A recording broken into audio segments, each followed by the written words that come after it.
Y en el lado azul, su Syndra ha dejado un rastro de campeones a su paso. Desde Flash Wolves llega Maple.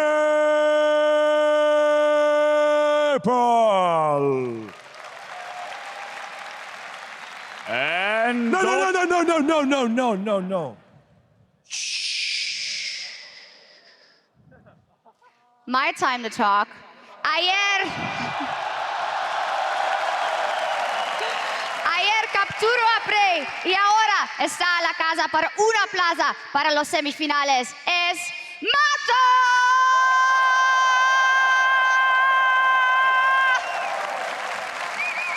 Caballeros, es la hora del combate. Que comience la batalla. oh man! We're not prepped by this. I have no clue what's I know a little bit Spanish. I know Matar is 2-kill, right? And Mata has been winning all these 1v1s. There's a correlation here. You need to change your name before you get into one of these. All right, definitely so. Call yourself Matar. You'll win the 1v1s. All right, that was something else. I'm keep getting baffled by these intros and slightly worried. To me, the most shocking thing was Dash's hair today, right? It looks like he did just that, right? He stuck his fingers in a socket or something and got electrocuted. I feel like he lost a fight against a raccoon. Okay, or that. It's happening. It is happening. No discussion about any of the champions. And yes, our answer to the original question, will there be any more mirror matches? I guess they should have tipped it off because in that video we just watched, Maple said, yeah, it was I want to I thought it was Smeb initially, but it was actually Maple saying, Maple. I'll take his best champion. Yeah. Play it against him. He said he's looking forward, to the 1v1 with Mata. I mean, Mata already took down Faker. He's just adding all these trophies to his 1v1 trophy case. Quite sad they didn't spend Yasuo in the bans. Could have done that. Oops, camera came back on. I was throwing my pen away. I don't need this anymore. We got a note. It's looking a little awkward there. Get that pen out. Yep. Yeah. Kobe, get the pen out of your pocket. I mean, it's all about showmanship, right? Who's going to win with style? The sleight of hand. Are you looking at the pen? Now I got into the game. Perfect. Definitely. We can definitely track the runes and masteries again. I wonder if Mata is still running his 1% crit rune. That's what he was doing every single Yasuo game so far. Paid off for him. I saw a crit. I saw a crit. That was the 1%. Honestly, this is a bold move from Maple. We'll need to judge his Yasuo skills. But he is one of the more mechanically gifted mid laners in the world. So it's definitely possible. And that's what All-Stars is all about, being bold. Well, what are you playing a 1v1 for? If you're a mid laner and you're scared to challenge the support player in a Yasuo 1v1, I mean, come on, you gotta be able to put up here. This is interesting. Maple's running Grasp Yasuo.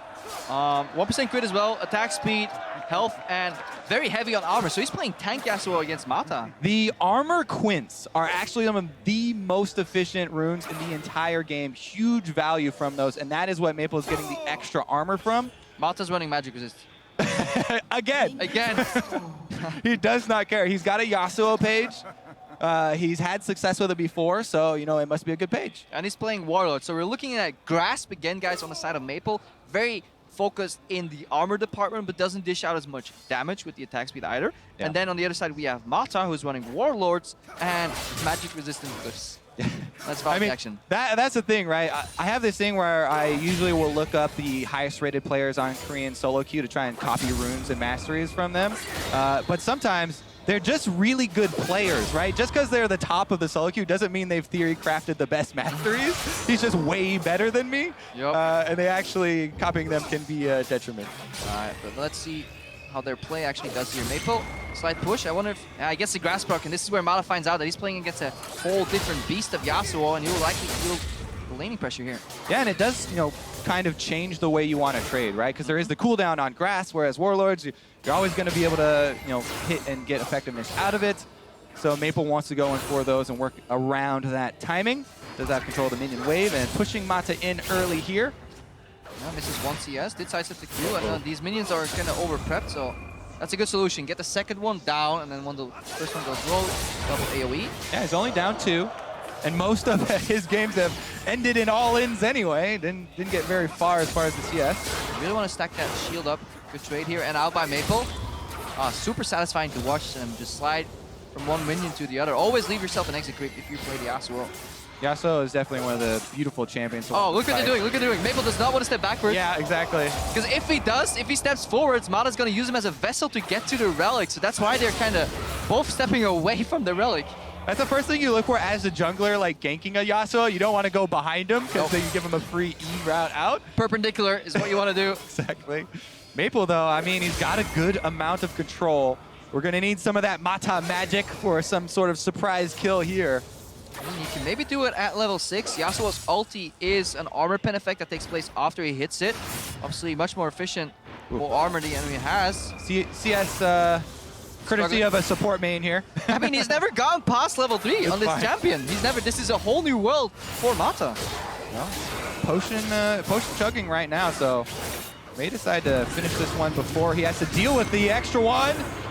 Let's see, good exhaust by Maple as well. Maple's in there. He has a grass pocket so hard. Nice sidestep. Mata is low. Nowhere to go. Yeah, beautifully played by Maple from start to finish in control. Superior rune set as well. Takes down Mata on his own. Style, folks. That's what we're talking about. I love it. I love the conclusion of this All-Star 1v1 event where these players start choreographing their own finisher moves. I wonder what Mata had in store in case Maple lost. That was beautiful. I love it too. In the spirit of the event. All right, let's see Maple finishing it off here. There's nowhere for Mata to go. So that was the last move he could do was land that Q. Maybe get some warlords in there again. You know, second of another auto dash into Q. That was the only play Mata could have.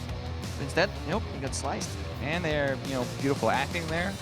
Even though it's entry level, I'll give it a B minus. B minus. I don't know what that means because I'm European. But we'll need to recruit them once. Better than average. Better than average. Once we do our April Fool's games, we can get Mata in as an actor. Yeah. I've got something planned for you later too. It'll be more along like For the Watch and Krepo going down. But for now, we gotta keep everything civil because there's a long way to go, and both teams still have a chance. Smeb is in there for Team Fire, but it does not look good for him.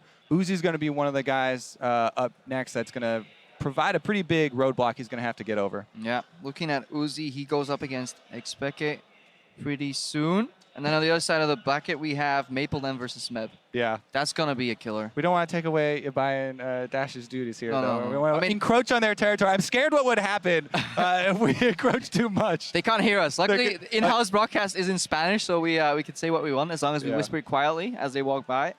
But actually, after the last one, too, we might have shocks coming down from the rafters here. It's like Mission Impossible style. Just please stop introducing my players. Yeah, exactly. All right, I'll make sure to get into this one as well. I'm ready to research the runes. Yeah, we're like... Oh, yeah. We're getting A+, actually. I'll grade ourselves. This is a self-grading system. Peer evaluation. Exactly. I rate this casting duo 10 out of 10. We've got that feedback circle going here. Great job, Krepo. You're amazing. You're wonderful too, Kobe. I hope we're getting these shots to the crowd as well, because the crowd is absolutely amazing here in the stadium. Super hyped up. This is definitely one of their most loved events as well. It's just super pleasant to be in Barcelona. It's not only is it a wonderful city with some great food, tapas. Luckily, we leave after 1 week because otherwise it would end up pretty poorly. But the people here are just incredibly nice. Bulking phase. Bulking phase. Met quite a few of them, and they're just so excited. A lot of them are rooting for Team Ice, though, because whenever they had the scars out, it was always for Expeke, maybe Mythi, and they really want to see Expeke succeed. Yeah, and he has been. That's the greatest part, right? How? How? Yeah, exactly. That's like he's got Garen coming out of nowhere. He's winning 1v1s all over the place with Cassiopeia, with Tyr, and he arrives in these really short shorts that I would. I'm not sure if I would even pull them out on broadcast. The only sad thing about the shorts was that Mythi didn't get a pair. Yeah. I felt so bad for him because people are like, oh, why is Mythi not wearing them? Where's the solidarity? But he actually didn't even get a pair. All right, guys. Only couple. All right. You got trolled. I got trolled right now. Don't it's worry. not Dash. I see Ibai on stage. Let's see who's run to the finals is cut shirt with Ibai, not Dash, on stage.